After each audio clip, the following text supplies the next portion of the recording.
Being on a psych unit doesn't mean that there's something wrong with you or that you can't function in society. It really is just like if you broke your foot and you needed to get medical care for that.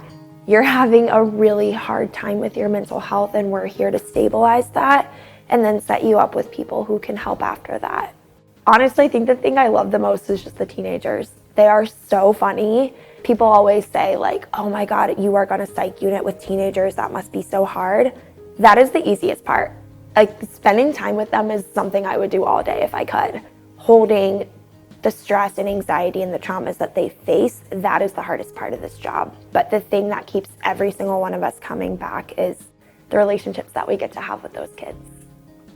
If there's one thing that I hope every kid who comes onto our unit can take away, is that asking for help is okay, and there are people that care. There are always people that care. I hope that they know that they're safe adults in the world, and that what they've been through doesn't have to change who they are going to be in the future. And so that's why teens are my favorite, because they're so young. There's so much hope for who they can be. I like to describe our unit as kind of the psych ICU. We deal with the most acute adolescents. They're dealing with a range of psychiatric illnesses. It could be really high anxiety, self-harm, suicidality, all the way to psychotic breaks.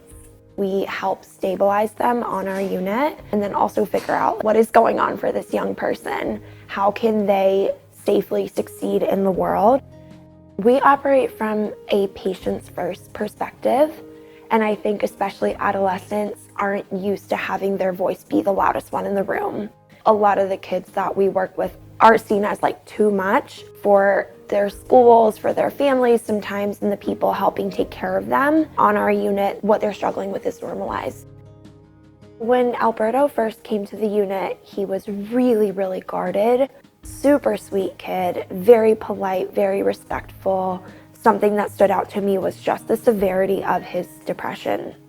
Creating space for his depression and those big feelings that when people hear suicide and self-harm and depression, our instinct is to say like, I want to be there for you, I want you to be happy. But what he really needed was someone to say like, I'm just gonna be here with you while you feel all those things, and know that it's okay and that I'm not trying to change it or minimize it or force you to get better. Over time, he was able to see this is a place where I can be myself, the best version of myself, and the most painful, broken, hard parts of myself.